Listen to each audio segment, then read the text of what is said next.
여러분, 인구 감소는 단순히 아이 안 낳는다 수준의 이야기가 아닙니다. 우리 삶 전체를 뒤흔들 파도가 이미 시작됐습니다.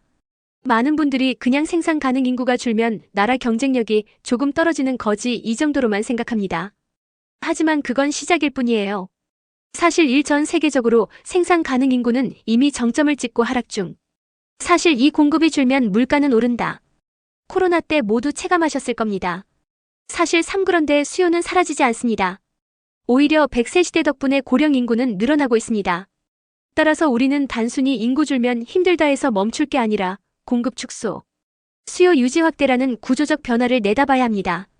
투자, 일자리, 정책 모두 이틀 안에서 움직일 수밖에 없기 때문이죠. 여러분, 수요는 그대로인데 공급은 줄어듭니다. 고물가 시대는 이제 시작일 뿐입니다. 앞으로 한국 사회는 소수의 상류층과 다수의 하류층만 남을 수도 있습니다. 최근 7년 동안 문재인 정부부터 지금까지 이어진 강력한 부동산 규제, 특히 다주택자 규제가 시장을 바꿔놓았습니다. 이른바 똘똘한 한 채 현상으로 자본이 상급지로 몰리게 된 것이죠. 현상 1 강남, 용산 등 상급지 부동산은 평당 2억을 돌파하며 거품론이 제기됨. 현상 2하지만 대부분의 상급지 아파트는 아직 2021년 고점에도 못 미친 상황. 핵심 포인트 일부 고평가 논란이 있지만 전체적으로는 아직 비싸지 않다는 해석도 가능합니다. 따라서 단순히 비싸다, 끝났다라는 인식보다 상급지와 비상급지 간의 양극화가 어떻게 전개될지를 주목해야 합니다. 고물가 시대에는 오히려 자본은 더 안전한 곳으로 쏠리게 됩니다.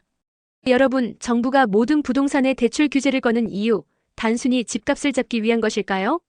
사실 그 이면에는 훨씬 더 큰 이유가 있습니다. 요즘 주택담보대출 한도가 6억까지만 나오죠.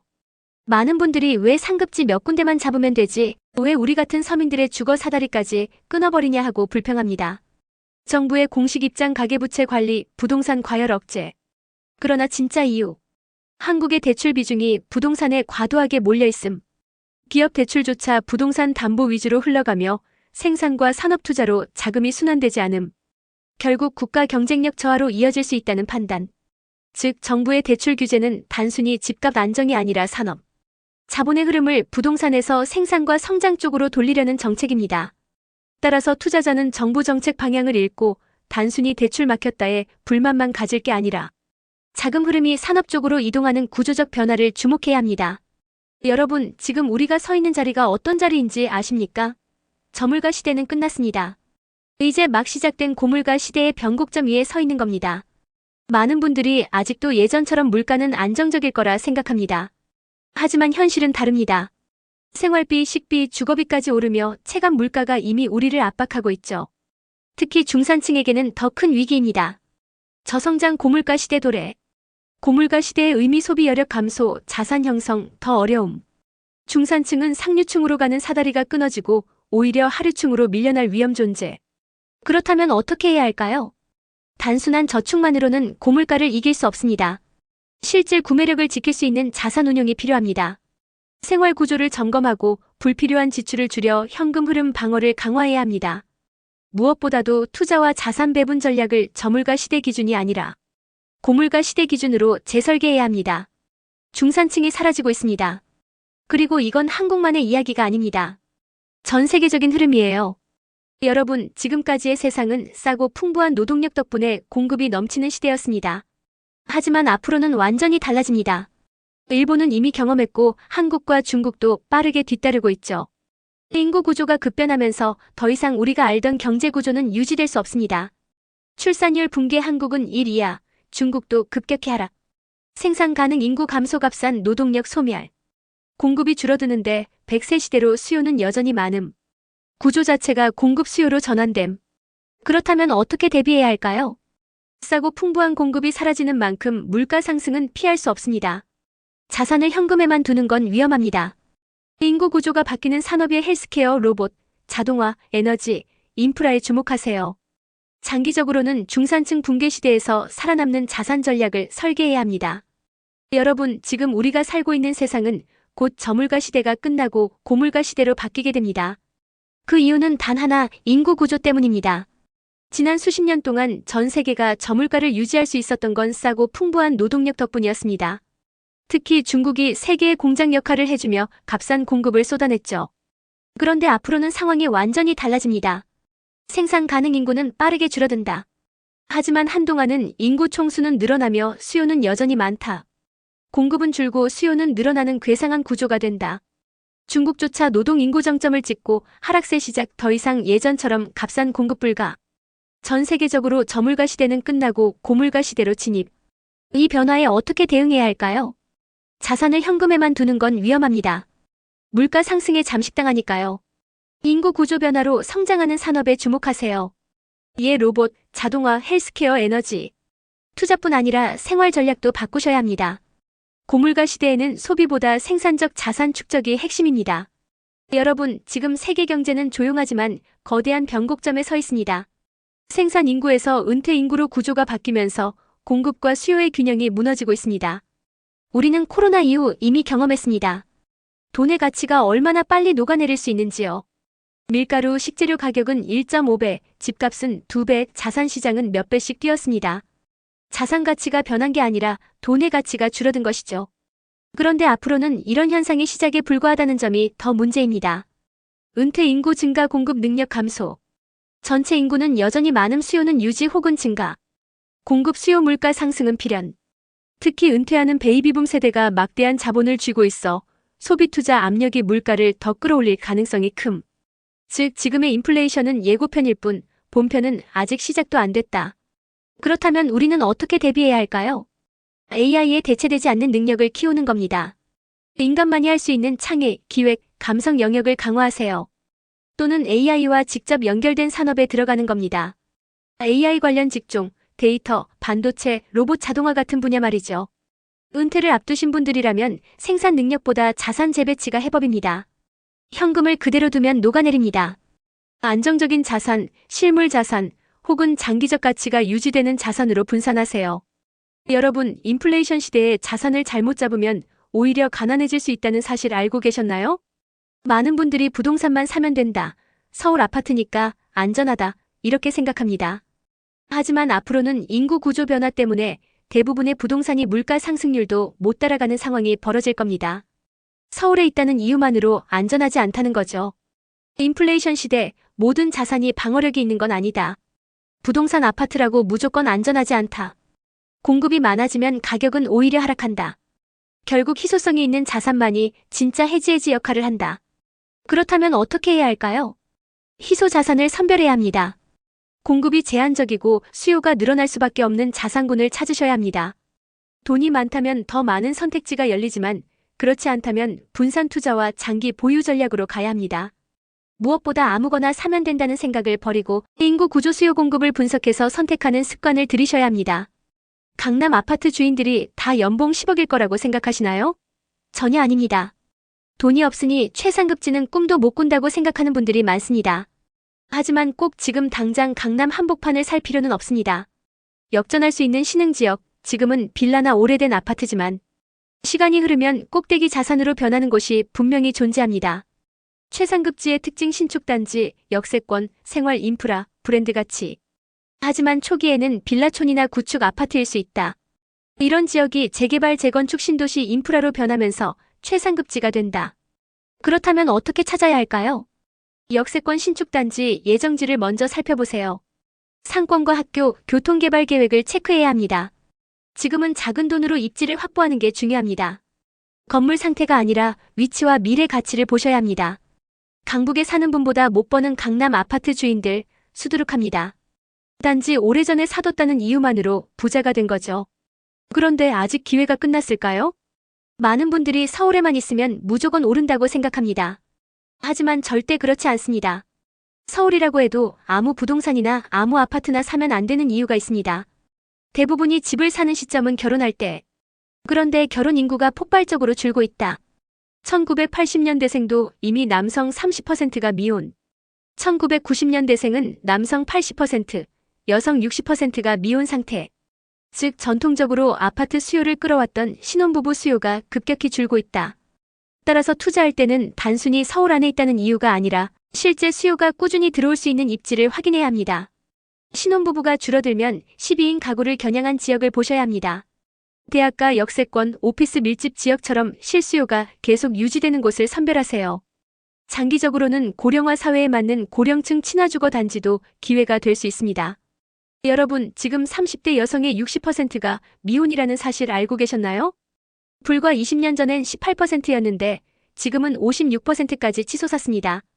이게 부동산과 경제에 어떤 의미일까요? 과거에는 여성이 지금 나이에 결혼하면 노산이라 불렀습니다. 그런데 지금은 결혼 자체를 하지 않는 경우가 절반이 넘습니다. 이 변화는 단순한 개인 선택의 문제가 아니라 인구 구조의 급격한 붕괴로 이어지고 있습니다. 인구 감소는 단기 대책으로 해결할 수 없다.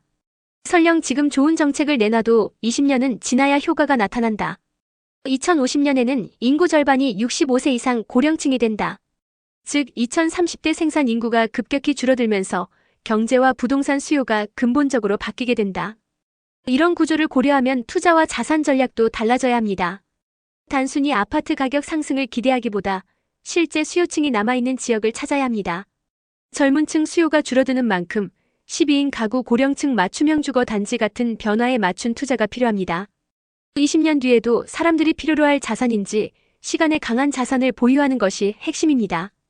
여러분, 앞으로 한국은 인구 소멸 국가가 될 수도 있다는 사실 알고 계셨나요?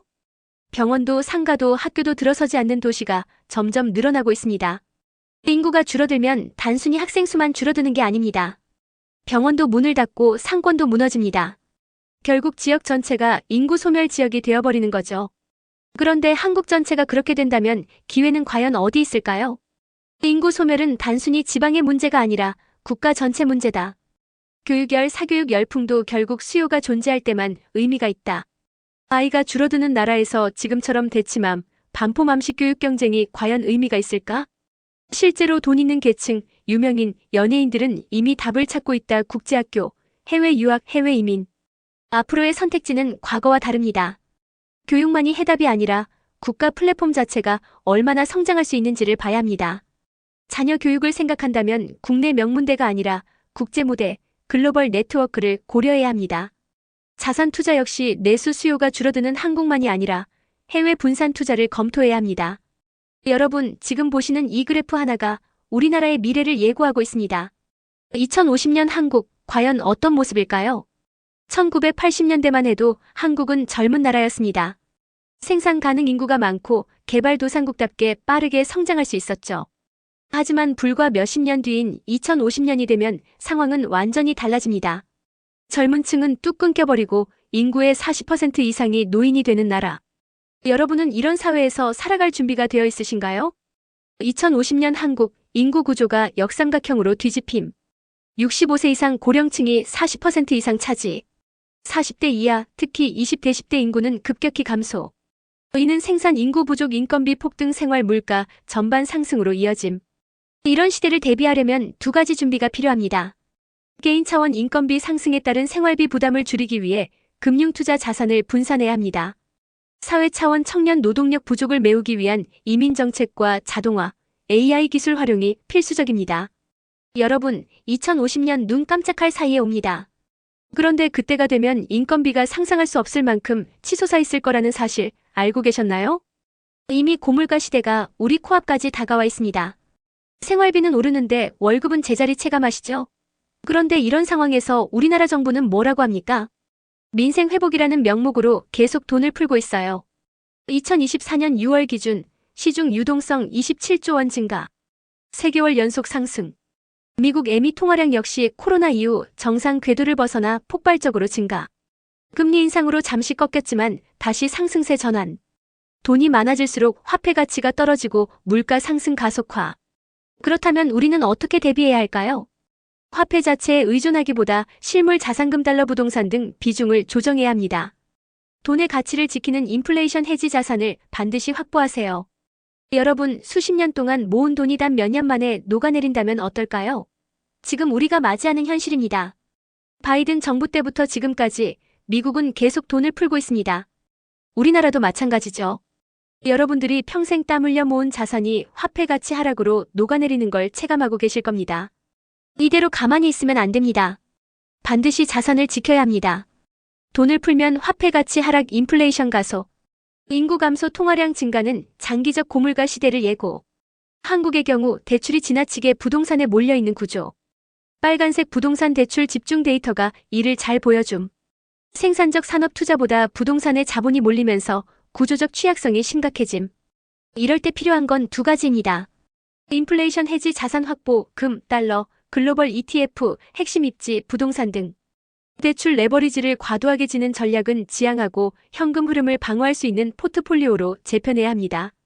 여러분, 한국 경제가 위험한 이유는 집값이 아니라 환율에 있습니다. 왜냐고요? 우리나라 자본이 부동산에만 몰려 있습니다. 돈은 있는데 생산력은 약합니다. 산업은 키우지 않고 아파트만 사고 팔고 있는 구조. 이대로 가면 국가 경쟁력이 무너집니다. 그 결과는 여러분도 체감할 수 있는 환율 폭등, 물가 폭등입니다. 627 규제 같은 강력한 대출 규제가 등장한 이후 대출이 부동산에만 집중됐기 때문. 산업 투자 부족, 생산력 저하, 국가 경쟁력 하락. 기업조차 자본을 생산적 산업보다 부동산에 묶어둠. 수출 수입이 활발히 돌아가야 환율이 안정되는데 경쟁력이 약해지면 원화는 약세로 갈 수밖에 없음.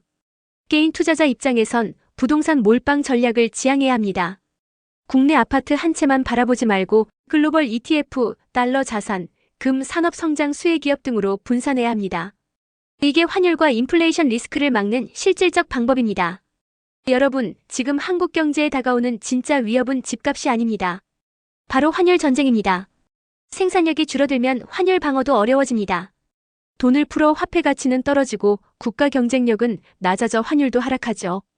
결국 수출 중심 국가인 우리나라는 직격탄을 맞습니다. 이게 반복되면 진짜 지옥 같은 상황이 올 수 있다는 겁니다. 미국의 관세 전쟁, 자국 산업 보호를 위해 관세를 올리고 수출국에 불리한 무역 환경을 조성. 새우등 터지는 한국 미중 같은 고래 싸움에 가장 큰 피해를 보는 건 수출 의존도가 높은 한국. 대기업들의 대응 삼성, 현대 등 우리나라 대표 기업들이 미국 내 생산 라인을 직접 건설. 이후 미국 관세를 피하면서 동시에 현지 정부 지원 세제 혜택, 인프라 지원을 받을 수 있기 때문. 개인 투자자 입장에선 글로벌 대기업의 전략을 주목해야 합니다. 미국 현지 생산에 투자하는 기업들의 수혜를 살펴보시고 특정 지역 한국 부동산 등에만 묶이지 말고 해외 ETF, 달러 자산, 글로벌 산업 투자로 분산해야 합니다. 이게 곧 환율 리스크와 무역 전쟁 리스크에 대비하는 현실적인 방법입니다. 여러분, 환율 전쟁의 진짜 적은 미국도 중국도 아닙니다. 바로 테더 같은 스테이블 코인입니다. 미국은 지금 자국 내 일자리를 만들면서 이득을 보고 있습니다. 우리 기업들도 미국에 공장을 지으니 관세를 피할 수 있고요. 하지만 그 순간 한국 경제에 치명적인 문제가 생깁니다. 미국에서 생산하니 더 이상 환율 방어에 도움이 되지 않는 기업이 되어버린 거죠. 해외 생산의 역효과 관세는 막을 수 있지만 원화 환전에 기여하지 못함, 국내 환율 방어력 약화. 테더의 확산, 최근 1년간 사용자가 무려 24% 증가, 전 세계 3억 5천만 명이 사용. 왜 위험한가? 테더를 쓰면 달러 연동이라 환전할 필요가 없음, 전통적인 외환 수요가 줄어들, 원화 가치 약세 가속. 그렇다면 우리는 어떻게 대응해야 할까요? 자산 일부를 달러나 달러 연동 자산 ETF, 금, 달러 채권 등에 배분해두세요. 스테이블 코인의 확산을 무조건 배척하기보다 국내외 금융시장의 흐름 속에서 활용할 수 있는 전략을 공부해야 합니다. 환율 변동에 가장 민감한 기업과 산업군을 확인하고 투자 비중을 조절하는 것도 방법입니다. 환율 1,100원이 1,400원까지 오른 지금 여러분의 월급과 자산은 그대로입니까? 아니면 이미 녹아내리고 있을까요? 점점 원화의 필요성이 줄어드는 시대가 오고 있습니다. 외환 방어가 갈수록 어려워지고 정부는 돈을 더 풀고 있죠. 돈이 풀릴수록 원화의 가치는 더 떨어지고 결국 여러분이 땀 흘려 모은 자산은 화폐 가치 하락 앞에서 무기력해집니다. 환율 변화 문재인 정권 당시 1,100원 현재 1,400원. 단순한 숫자가 아니라 국민 자산 가치의 하락을 의미. 돈풀기 효과, 통화량 증가, 원화 가치 추가 하락, 인플레이션 가속. 부동산의 역할, 과거 저물가 시대에는 수도권 지방 상관없이 역세권, 신축이면 인플레이션 방어 가능했음. 하지만 지금은 다르다. 인구 구조가 역전되는 시대, 모든 부동산이 해답이 될 수는 없다. 그렇다면 어떻게 해야 할까요? 무작정 부동산 매수 금지, 인구 감소 지역, 공급 과잉 지역은 인플레이션 방어 수단이 되지 못합니다. 희소 자산 선점, 공급이 제한된 지역, 입지가 바뀌는 신축, 산업 중심지와 연결된 핵심지 위주로 접근하세요.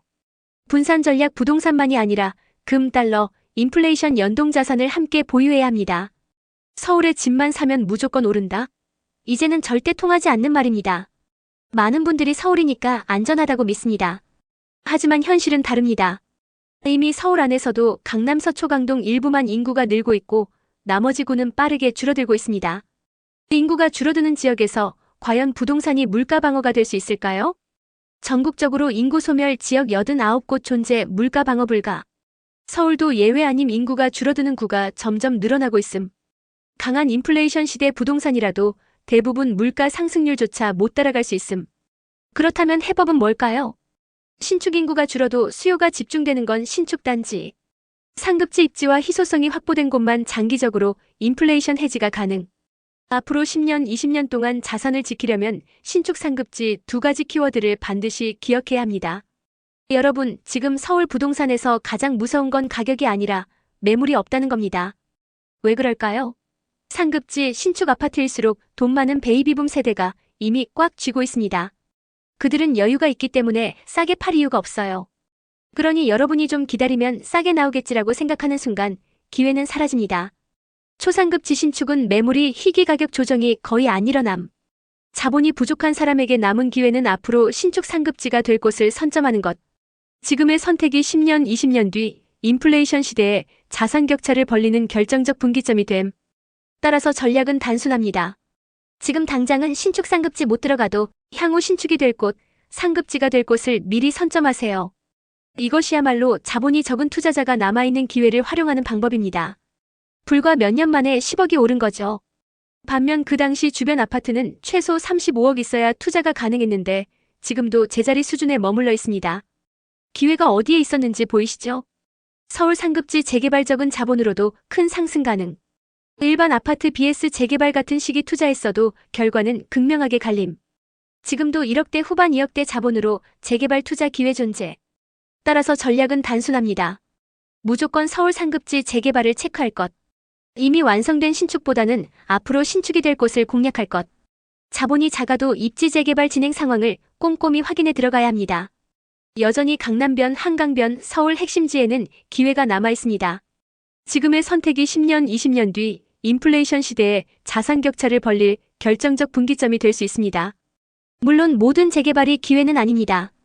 추진 속도가 더딘 곳, 입지가 떨어지는 곳은 투자 가치가 낮을 수 있습니다. 하지만 핵심 입지의 상급지 재개발은 시간이 걸리더라도 결국 신축 프리미엄으로 보상합니다. 여러분이라면 지금 12억으로 들어갈 수 있는 서울 상급지 재개발 어디라고 생각하시나요? 댓글로 남겨주세요. 그리고 영상이 도움이 되셨다면 구독과 좋아요 부탁드립니다.